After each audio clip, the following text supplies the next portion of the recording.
ओम नमो भगवते वासुदेवाय। एक बात मैं आपको क्लियर कर दूं, ये जो मंत्र है ना, इन मंत्रों का जाप करना चाहिए, इन मंत्रों को गाना नहीं गाना चाहिए, है ना। कीर्तन करो, श्री राम जय जय राम, श्री कृष्ण गोविंद हरे मुरारी, हे नाथ नारायण वा, इनका तो जाप कीर्तन करो, खूब कीर्तन। लेकिन ओम नमो भगवते वासुदेवाय का कीर्तन नहीं कर सकते आप। यदि आप ओम नमो भगवते वासु, ये मंत्र हैं, ये क्या है, क्या है, ये मंत्र है। मंत्र को मंत्र की तरह जपना चाहिए, मंत्र को भजन की तरह गाना नहीं चाहिए। मंत्र को मंत्र रहने दो, कीर्तन को कीर्तन रहने दो, भजन को भजन रहने दो। कोई भी मंत्र आप, अब जैसे आप लोग गायत्री मंत्र है, गायत्री मंत्र है, उसे भीतर रखो, उसे भीतर रखो, उसे मन में जाप करो। वो अंदर का विषय है, वो बाहर का विषय नहीं। मंत्रों की जो मर्यादाएं हैं वो भंग ना हो। कीर्तन, कीर्तन खूब गाओ, खूब करो कीर्तन, भजन खूब करो। कीर्तन, कीर्तन किसे कहते हैं, मंत्र किसे कहते हैं और भजन किसे कहते हैं, बताओ। कीर्तन और भजन ये दोनों एक ही हैं कि अलग अलग हैं? जोर से, जोर से, जोर से। कीर्तन और भजन एक हैं कि अलग अलग हैं? आपको नहीं पता? अलग अलग है। कीर्तन अलग है, भजन अलग है। भजन वो है जिसे किसी इंसान ने लिखा है, जैसे राधे राधे जपो चले आएंगे बिहारी, छोटी छोटी गैया छोटे छोटे ग्वाल, वो मीठे रस से भरी ओड़ी सांवरियो है सेठ, क्यों घबराऊं मैं। ये सब क्या है? ये भजन है। ये सब क्या है? जोर से, ये सब क्या है? जिसे इंसान ने लिखा है वो भजन है, अपने भाव व्यक्त किए हैं वो भजन है। और कीर्तन क्या है? जिनका उल्लेख वेदों में, पुराणों में जिनका उल्लेख है वो कीर्तन है। अब जैसे, अब कीर्तन क्या है वो सुनो। श्री कृष्ण गोविंद हरे मुरारी, हे नाथ नारायण वासुदेवा, श्री कृष्ण गोविंद हरे मुरारी, हे नाथ नारायण वासुदेवा, श्री कृष्ण गोविंद हरे मुरारी, हे नाथ नारायण वासुदेवा। ये भजन नहीं है, ये क्या है? कीर्तन। लेकिन कीर्तन जब आप करेंगे तो कीर्तन ही जो है, भक्त लोग कहते हैं कि भजन।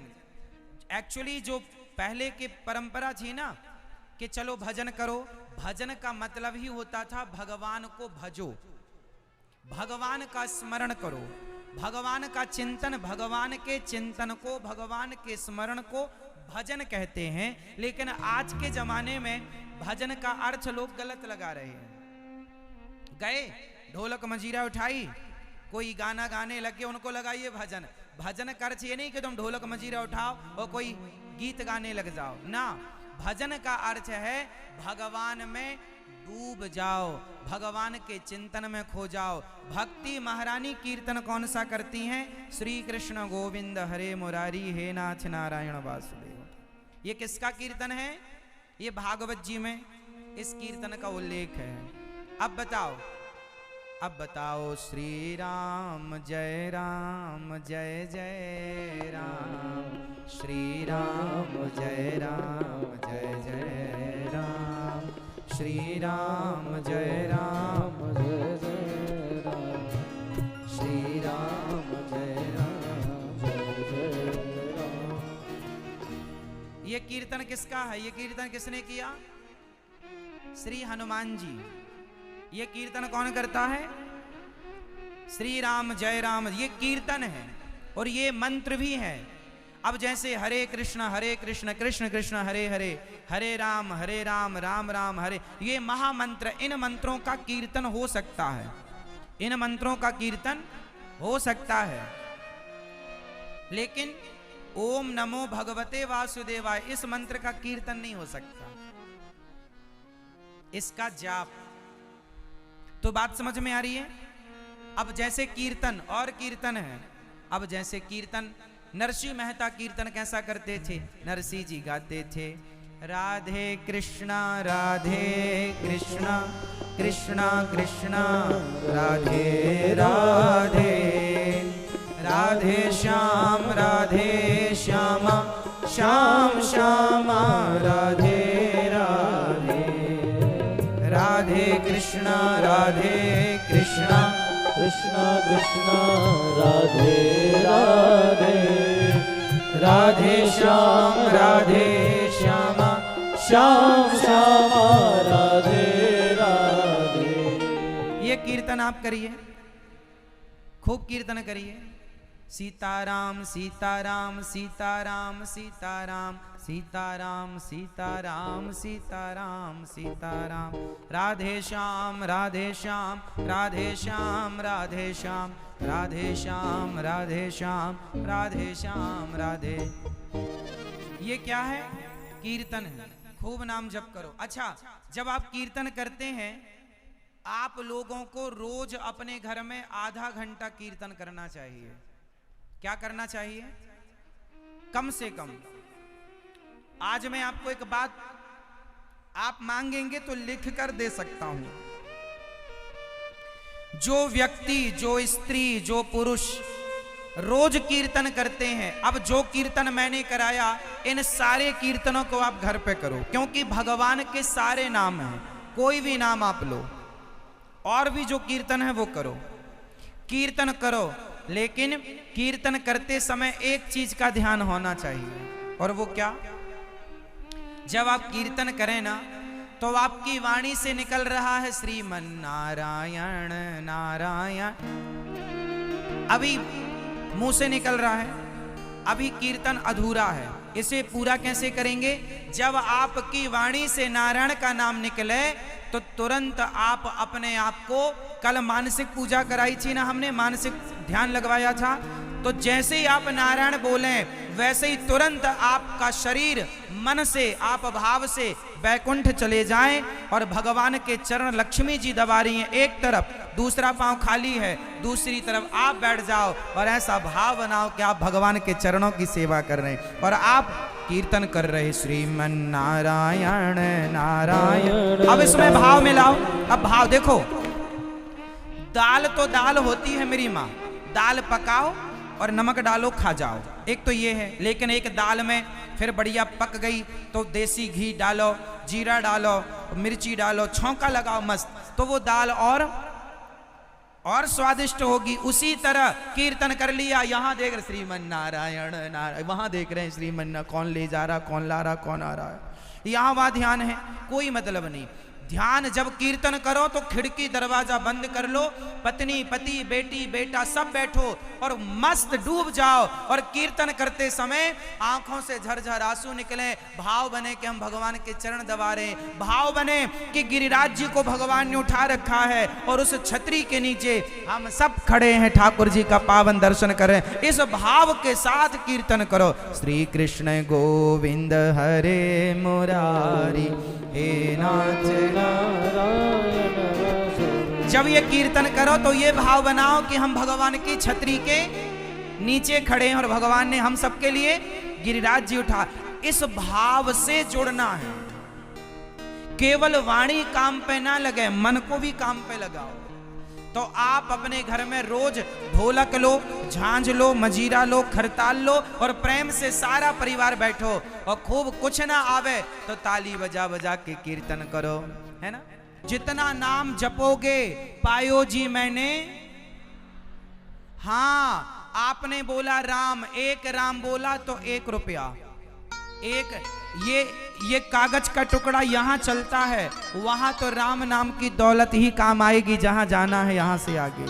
तो वहां तो ये संपत्ति यदि है तो आगे काम बनेगा, नहीं है तो नरक जाना पड़ेगा, कष्ट उठाना पड़ेगा। इसलिए समेट लो राम नाम का धन, वही संग चलेगा। इस धरा का, इस धरा में सब धरा रह जाएगा। ध्रुव जी महाराज गए, नारद जी ने मंत्र दिया। वृंदावन 84 कोश में एक यमुना जी का तट मधुबन, वहां पर ध्रुव जी खड़े हो गए। 3 दिन में एक बार कुछ खा लेते हैं और प्रेम से नाम जप करते हैं, कीर्तन करते हैं। फिर गुरु जी ने मंत्र दिया, मंत्र का जाप करते हैं। जाप कैसे करना चाहिए मंत्रों का? मंत्रों का जाप कैसे करना चाहिए? आप में से मंत्र पता है ना? चलो, आप जिन लोगों ने गुरु जी बना रखे हैं, तो गुरु जी ने मंत्र दिया होगा आपको, तो आप सभी अपने अपने गुरु मंत्र का एक बार मन में उच्चारण करो। जो मंत्र आपके गुरु जी ने आपको दिया, एक बार मन में बोलो। चलो, अब मैं एक प्रैक्टिकल कराता हूं, मंत्र कैसे जपते हैं। सुनो, आंखें खोलो और ध्यान से सुनो, कान कंट्रोल करो, यहां वहां ना जाएं। सुनो, बोलो नारायण, बोलो श्रीमन नारायण। थोड़ी देर के लिए मान लो कि यही आपका मंत्र है, ठीक है, और ये सर्वश्रेष्ठ मंत्र है ही। अब मंत्र कैसे जपना होता है मैं विधि बता रहा हूं, तो वो समझना है, वो काम आएगी आपको। एक होता है मंत्र मुंह से जपना, जैसे मैं जप रहा हूं श्रीमन नारायण श्रीमन नारायण श्री, ये मुंह से। आप भी बोलो 2 बार श्रीमन नारायण श्रीमन नारायण। ये आपने कहां से जाप किया? मुंह से। अब जाप कैसे करना है वो समझो। आप अपना मुंह बंद रखिए और श्रीमन नारायण बोलिए। अब बोलो श्रीमन नारायण, मुंह नहीं खोलना, होंठ ना हिले और जिह्वा ना हिले। अब बोलो श्रीमन नारायण। सब लोग अपना मुंह बंद रखेंगे, जिह्वा ना हिलाएंगे, होंठों को ना हिलाएंगे और फिर बोलना है श्रीमन नारायण। बोलो, थोड़ा कठिन लग रहा है? हम जो मुंह से बोलते हैं उसकी अपेक्षा ये थोड़ा सा कठिन है। और सुमिरन ऐसा कीजिए खरे निशाने चोट, मन ईश्वर में लीन हो और जिह्वा हिले ना होठ। ये सबसे श्रेष्ठ सुमिरन है भगवान का। जैसे आप लोग माला जपते हैं, कैसे जपते हैं? मैया माला जपती है, अरे बहू दूध बन रहा है, कहां चली गई, मर गई क्या? माला चल रहा मैया का। ऐसे नहीं, जब माला जपो, भगवान के चिंतन में बैठो, तो संसार को भूल करके बैठो। और जाप कैसे करना चाहिए? तुलसी की माला ऐसे पकड़ते हैं, ये उंगली बाहर करो, नीचे की उंगली छोटी वाली बाहर करो, अंगुष्ठा, अनामिका और मध्यमा, 3 उंगली से माला ऐसे पकड़ा जाता है। ऐसे माला पकड़ो और ये बीच की उंगली जो है मध्यमा, ये माला को खिसकाती है। माला हृदय से लगाकर रीढ़ की हड्डी सीधी और दूसरा हाथ यूं मुद्रा बनाओ, दूसरा हाथ यूं मुद्रा, दूसरा हाथ ऐसे, और इसे अपने घुटनों में रखो, रीढ़ की हड्डी सीधी हो और फिर ऐसे जाप करना चाहिए। और जाप ऐसे करते समय ध्यान भगवान का हो और मुंह बिल्कुल ना चले। पहले तो अभ्यास करना कि मुंह चला के आप जाप करें, फिर धीरे धीरे अभ्यास होगा तो मुंह नहीं चलाना और जाप करना है आपको। और जाप करते समय ध्यान भगवान के चरणों में हो कि प्रभु के चरण कितने सुंदर हैं, श्री राधा रानी के चरण कितने सुंदर हैं, भगवान की कृपा कितनी सुंदर है, भगवान की आंखों का दर्शन करो, उनकी मुस्कान कितनी सुंदर। जाप चल रहा है और ध्यान किसका? भगवान का। भगवान का स्मरण, उनके बाल, भगवान के बाल, भगवान के गाल, भगवान की अधर, भगवान की नासिका, भगवान का कंठ, गला, कमर, घुटने, चरण, एक एक सामने अपने भगवान का विग्रह रख लो गोपाल जी, और उनको देखते देखते, जरूरी नहीं है कि आंख बंद हो, आंख खुली हो तो सामने भगवान हो, और भगवान को भर नजर देखो, और देखने के बाद फिर आंखें बंद करो, फिर कोशिश करो कि जो देखा अभी अभी भगवान को वो हृदय में दिख रहे हैं कि नहीं। आंखें खोलकर भगवान को देखो और फिर आंख बंद करके देखो। चलो प्रैक्टिकल कर लो। एक बार सब लोग गोपाल जी को देखो, पीछे श्रीनाथ जी को देखो। अब देखो ना, अब देख लिया, अब आंखें बंद करो। अब आंखें बंद करके देखो कि आपको श्रीनाथ जी दिख रहे हैं कि नहीं, आपको गोपाल जी दिख रहे हैं कि नहीं। आंखें भगवान ने इसलिए दी हैं कि आंखों से भगवान को इतना देखो, इतना देखो कि भगवान नेत्रों के द्वार से हृदय में ऐसे प्रवेश कर जाएं कि फिर चाहे आंखें खुली हो या आंखें बंद हो, फिर भगवान ही भगवान दिखाई पड़े। तो आंखों से भगवान को हृदय में बसाना, बिठाना। तो जाप ऐसे किया जाता है, ध्यान भगवान का करते हुए नाम जप करना है, और जाप करते समय मुंह, होठों को और मुंह को साइलेंट, चुप, और अंदर जाप चलता रहे। यदि अंदर से जाप है तो मन का भटकाव मिट जाएगा। ये मैं इसलिए बता रहा हूं कि यदि इस विधि से जाप करोगे तो जो आपका मन भटकता है वो मन का भटकाव समाप्त हो जाएगा, क्योंकि मन काम में लग जाएगा, ध्यान चला गया। तो दर्शन, अब कई लोग ना तिरुपति बालाजी जाते हैं, कई लोग वृंदावन में बिहारी जी जाते हैं, कई लोग रंगम जाते हैं, और जाते हैं मंदिर गए और आंखें बंद करके खड़े हो गए। भैया इतने दूर गए हो तो वहां आंखें मूंदने गए, आंखें ही मूंदनी थी तो घर में मूंद लेते। अरे वहां गए हो तो कम से कम आंखें खोलो, आंखें खोलकर बिहारी जी का जी भर के दर्शन करो, रंगनाथ जी का जी भर के दर्शन करो, तिरुपति बालाजी का जी भर के दर्शन करो, और दर्शन करके उन्हें मंदिर से निकाल कर मन के मंदिर में बिठा लो, और मन के मंदिर में बिठा के घर ले आओ। फिर घर में अपने बैठकर उन्हीं का ध्यान करना जो देखे थे। आप लोग ना मंदिर जाते हैं आंखें बंद, लिस्ट लेकर जाते हैं, ये भगवान ये दे दो, ये दे दो, ये दे दो, ये दे दो, भिखमंगों की तरह चालू हो जाते हो। भगवान का दर्शन ऐसे नहीं। तो आज से भगवान के मंदिर जब भी जाओगे, तिरुपति बालाजी में तो 2-3 सेकंड ही मिलता है खड़े होने को, और इतने में भी तुमने आंखें बंद कर ली तो देखा क्या? वो 2-3 सेकंड में ही तुम्हें भगवान को बसाना पड़ता है। जैसे मोबाइल जरा सी देर में फोटो क्लिक कर लेता है, ऐसी आंखें तुम्हारी कैमरा है, और तुरंत क्लिक कर लो ठाकुर जी के दिव्य स्वरूप को और मन में बसाओ। उसी का दर्शन, उसी छवि का दर्शन घर में आकर करो, फिर उसी का वर्णन करो। भगवान ऐसे थे, आज उनकी आंखें ऐसी थी, उनके बाल ऐसे थे, उनका स्वरूप ऐसा था। ये दर्शन। तो आज हमने दर्शन करने की भी विधि आपको बताई और जाप करने की विधि बताई। किस किस को समझ में आई?